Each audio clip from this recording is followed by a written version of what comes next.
اعوذ باللہ من الشیطان الرجیم بسم اللہ الرحمن الرحیم۔ دیکھیں، انسانی دماغ اللہ تعالیٰ کی بہترین، بہت طاقتور، عجیب و غریب تخلیق ہے۔ ہم اپنے دماغ کو اگر اچھے طریقے سے یوز کریں تو کامیابی کی بلندیوں کو چھو سکتے ہیں، لیکن اگر ہم اسے اپنے ارد گرد کے ماحول کے رحم و کرم پہ چھوڑ دیں یا منفی خیالات کے رحم و کرم پہ چھوڑ دیں، پھر ہم زندگی سے کچھ بھی حاصل نہیں کر سکتے۔ دیکھیں، مشہور آتھر نپولین ہل اور بہت سارے مائنڈ سائنسز کے ایکسپرٹس، ان کا کہنا ہے کہ ہمارا جو سب کانشیس مائنڈ ہے وہ ایک لنک ہے انسان کے محدود علم اور قدرت کے لامحدود علمی ذخائر کے درمیان۔ اس کا کہنا ہے کہ بہت سارے سائنسدان، مفکر، موجد اس لامحدود علمی ذخیرے سے استفادہ کر کے اپنے سوالات کے جواب حاصل کیے، اپنے بہت سارے گتھیوں کو سلجھایا۔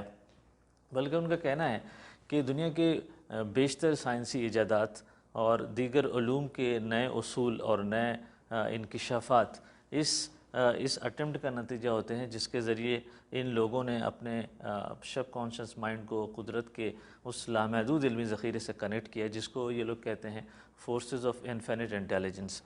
دیکھیں، سوال یہ پیدا ہوتا ہے کہ یہ ہوتا کیسے ہے۔ دیکھیں، اس کے لیے جو انہوں نے بہت سارے کامیاب لوگوں کا اور بہت سارے اس قسم کے لوگوں کا تجزیہ کیا، تجربہ کیا، اور ان کے جو انٹرویوز کیے، اس سے یہ پتہ چلا کہ اس کے لیے دو چیزیں بہت امپورٹنٹ ہیں۔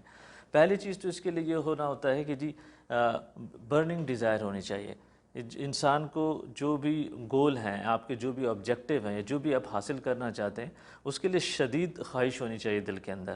دیکھیں، جسٹ ایک ہوپ ہونا، ایک امید ہونا اور ایک ڈریم ہونا کہ مجھے یہ چاہیے، دس از ناٹ انف۔ ایک برننگ ڈیزائر ہونی چاہیے، یعنی کہ وہ آپ کا اس should be a matter of life and death, کہ جی اس کے بغیر زندگی آگے بڑھ ہی نہیں سکتی، یہ ہم نے حاصل کرنا ہے لازمی۔ اچھا، once the burning desire is there, دوسری جو بہت امپورٹنٹ چیز چاہیے ہوتی ہے اپنے سب کانشیس مائنڈ کو اس لیول پہ لانے کے لیے، وہ ہوتی ہے ایموشنز۔ دیکھیں، ایموشنز بہت سارے ہوتے ہیں، جس میں ایموشن آف لو ہوتا ہے، emotion of fame and popularity ہوتا ہے، ایموشن آف فیتھ ہوتا ہے۔ ایموشن آف فیتھ بہت امپورٹنٹ ہے اور اس کی اکثر مثال دی جاتی ہے۔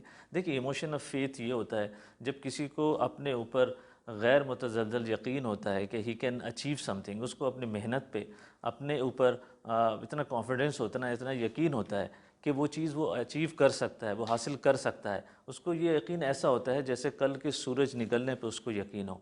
جب یہ اس قسم کا یقین ہوتا ہے، اس قسم کا فیتھ ہوتا ہے، تو پھر یہ ایموشن آف فیتھ بلینڈ ہو جاتا ہے آپ کے برننگ ڈیزائر کے اندر۔ پھر آپ کا سب کانشیس مائنڈ اس لیول پہ اسٹیمولیٹ ہو جاتا ہے، اس لیول پہ متحرک ہو جاتا ہے کہ it connects to the sources of infinite intelligence, جس کو یہ لوگ لامحدود علمی خزانہ کہتے ہیں قدرت کا۔ دیکھیں، یہ چیز میں نے اس کو انالائز کرنے کی کوشش کی۔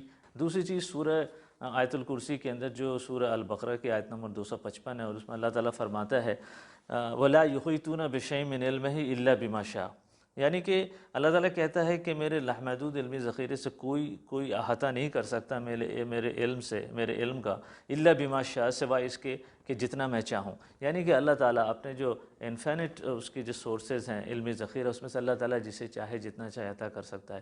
اس کی اور ایک انڈیکیشن سورہ کہف کی اس آیت میں ہے، بلکہ اس واقعے کی طرف میں لے جاؤں گا جہاں پہ حضرت موسیٰ علیہ السلام سے کسی نے سوال کیا کہ حضرت موسیٰ یہ بتائیے کہ اس زمانے میں ابھی سب سے بڑا عالم کون ہے؟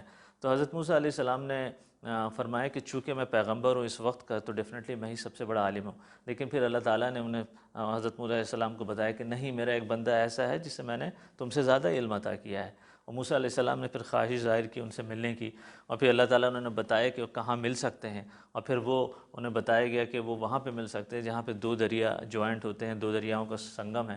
پھر حضرت موسیٰ علیہ السلام وہاں پہ حضرت خضر علیہ السلام سے ملتے ہیں، اور اس ملاقات کے دوران، اس سفر کے دوران، حضرت خضر علیہ السلام نے اپنے اس علم کا اظہار کیا اور اس علم کو پریکٹس کیا جس سے پتہ چلا، جس کو موسیٰ علیہ السلام کو نہیں پتہ تھا۔ موسیٰ علیہ السلام کو ان کے بہت سارے ایکشنز پہ تعجب بھی ہوا۔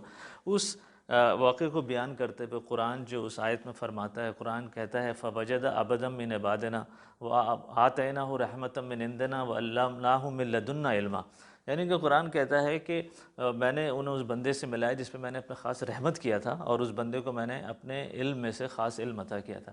اسی طرح ایک اور آیت سورہ نمل کی آیت نمبر 4 ہے، جہاں پہ حضرت سلیمان علیہ السلام اپنے درباریوں کے ساتھ بیٹھے ہیں، اور سلیمان علیہ السلام کو خبر دی جاتی ہے کہ جی ایک ایسا علاقہ ہے جہاں پہ ایک ملکہ سبا رول کرتی ہے، لیکن وہاں کے لوگ سورج کو پوجتے ہیں۔ اور پھر سلیمان علیہ السلام اپنے درباریوں سے کہتے ہیں کہ کون ہے جو اس کا تخت میرے پاس لا سکتا ہے ابھی، تو اس میں سے ایک بہت طاقتور جن کھڑا ہوتا ہے، وہ کہتا ہے کہ جی میں آپ کی محفل برخاست ہونے سے پہلے آپ کا وہ تخت لا سکتا ہوں یہاں پہ۔ لیکن اس کے بعد پھر ایک اور شخص جو درباریوں میں موجود تھا وہ کھڑا ہوتا ہے، وہ کہتا ہے کہ میں آپ کے پلک جھپکنے سے پہلے وہ تخت لا سکتا ہوں یہاں پہ، اینڈ دی نیکسٹ مومنٹ جو وہ ملکہ سبا کا تخت تھا وہ وہاں پہ موجود تھا۔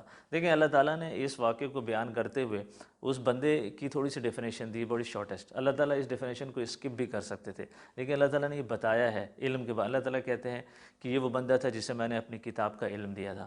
تو دیکھیں ان چیزوں سے صاف ظاہر ہے کہ اللہ تعالیٰ اس چیز پر قادر ہے کہ اگر کسی کے پاس شدت خواہش ہے کسی چیز کو حاصل کرنے کی، کسی علم کو حاصل کرنے کی، اپنے سوالات کے جواب حاصل کرنے کے لیے، تو ڈیفینیٹلی قدرت اپنے لامحدود علمی ذخائر میں سے اس کو عطا کرتی ہے۔ اور ڈیفینیٹلی یہ جو سب کانشیس مائنڈ ہے ہمارا، یہ بھی قدرت کی عطا کرتا چیز ہے۔ دیکھیں اللہ تعالیٰ سورہ ملک میں فرماتا ہے، سورہ ملک کے اندر فرماتا ہے قُلْ هُوَ الَّذِي أَنشَأَكُمْ وَجَعَلَ لَكُمْ السَّمْعَ وَالْأَبْصَارَ وَالْأَفْئِدَةَ قَلِيلًا مَا تَشْكُرُونَ۔ ان سے کہہ دو کہ یہ وہی ہے جس نے انہیں دیکھنے کی اور سننے کی صلاحیت عطا کی اور سوچنے والا دل عطا کیا، لیکن بہت کم لوگ شکر ادا کرتے ہیں۔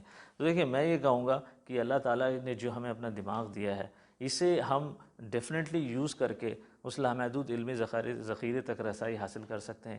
یہ ہمارے اوپر ڈپینڈ کرتا ہے کہ ہم کتنے سنسیئر ہیں اپنے ایفرٹس کے اندر، ہم کتنی شدت سے اپنے گولز کو اچیو کرنے کی کوشش کرتے ہیں، اور ہمارا کتنا خلوص ہے اس کے اندر اس کو اچیو کرنے کے لیے۔ وآخر دعوانا ان الحمد للہ رب العالمین۔